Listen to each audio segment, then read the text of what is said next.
So Westen is presenting his icebreaker project under the new pathways. And the speech is 4 to 6 minutes and will be the first speech. Oh, I just said that, okay. And the speech is titled Ankle Deep in an Acre of Water. Ankle Deep in an Acre of Water. Westen Hadlock. Do my best. Westen, before you start, is yes, it ma'am. 4 to 7 or is it 4 to 6. 4 to 6? Icebreaker. That's what I thought. Yeah. Just want to make sure before I start timing. You can give me 20 if you want, though. Yeah, right. I wrote this story today, and well, not today. I wrote it down today, though, and I'm going to do my best to not use the paper because I really want to try to remember it from heart. But I am starting with an interesting story that I tried to put together to try to portray the message that I want to share today, and I think a story tells it better than me just telling details about my life. So there's a man named Theos. So Theos lived thousands of years ago. He was made of clay. His creator's name was Theos. So Theos came into existence, and Theos said, Theos, you have immeasurable capacity to become the greatest on this planet. You can be anything you want to be. Anything. But understand this, you're made of clay. On a daily basis, you must absorb yourself. You must completely immerse yourself in the life-giving water. Otherwise, you'll dry out and you'll crumble. You'll die and you'll return to the dust from which you were created. So Theos said, okay, well, how do I do this? How is this life-giving water provided? Do I just go jump in the lake? No. That is not where this water comes from. This is a special magical water that can only be provided by those around you. Theos said, well, how am I supposed to get water from those around me? And he said, this is a water that is created by creating value for those that around you in your community, those people for which you're able to serve. And so Theos said, well, what do I need to do to create this water? And he just kept trying to get to the point. And Theos finally said, look, the only way that this water will fill your tank is if you can go and provide value for each of the individuals in your neighborhood and in your community. And in so doing, without control, this water will magically fill this tank every single night, and you can come home and you can immerse yourself and rejuvenate to become the whole version of you and be able to transform. Because clay, in order for it to be able to be transformable or malleable, it must be moist. So Theos said, okay, day one, I'm going to make this thing happen. He decided with great intensity and urgency that he would leave and he would depart and he'd go add value to everybody he came upon. And as he went out on a daily basis, he went to the first person and said, what can I do to help you? And they said, you know, I could use some help sweep my floor. And the next person he came to, what can I do to help you? And not unlike many of the people with which we come across today, people are not afraid to share their burdens.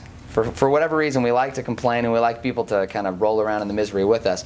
And so he went about his day sweeping floors, painting fences, the Tom Sawyer style, and he went down. He would fish in the lakes for people. He would cook the food, and he would take it to the kids in the entire community.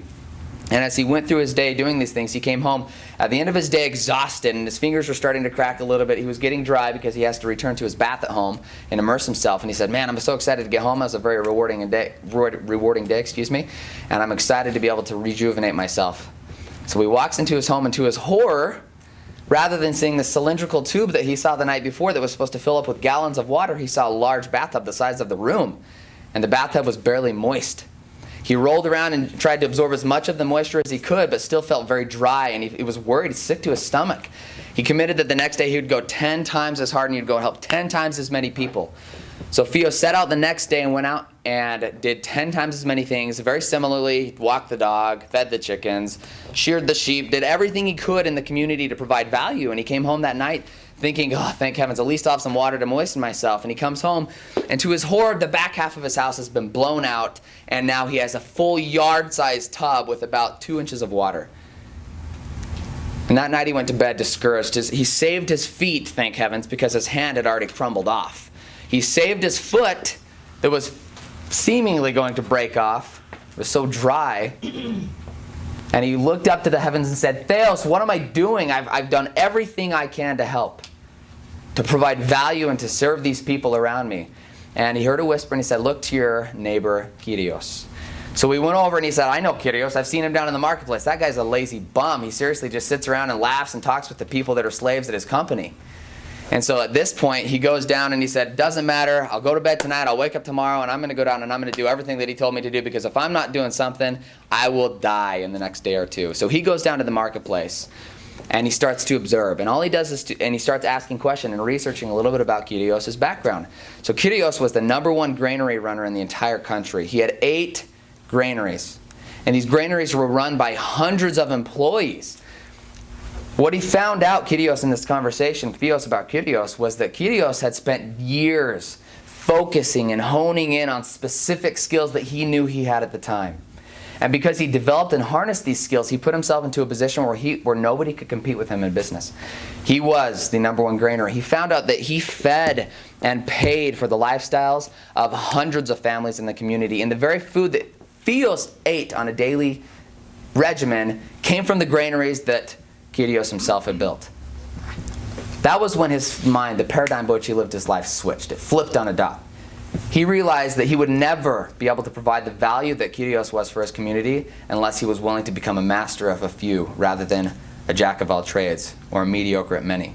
So he went home that night and he committed that he would go and change his life from that point forward. Now, for lack of time, I'm not going to go any more in that story, but Thomas Edison has a fantastic quote. He said, the brilliance of my genius, and I don't know exactly the quote, so go find the real one because it's better than what I'm saying here. But he said, the reason I'm brilliant, basically, is because many people wake up in the morning and they focus on many things. I wake up and I focus on a few things. My life could be described by that story or by the opposite of Thomas Edison's story. I lived my life as a jack of all trades. I was good at many sports. I can basically play any instrument. Okay.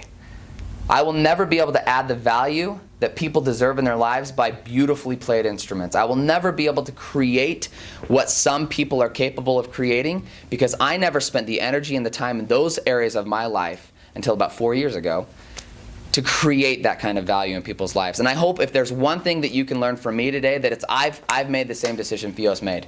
To change my life and to become committed to becoming great at something rather than just standing in an ankle deep of water for the rest of my life. Toastmaster, Mr. Toastmaster.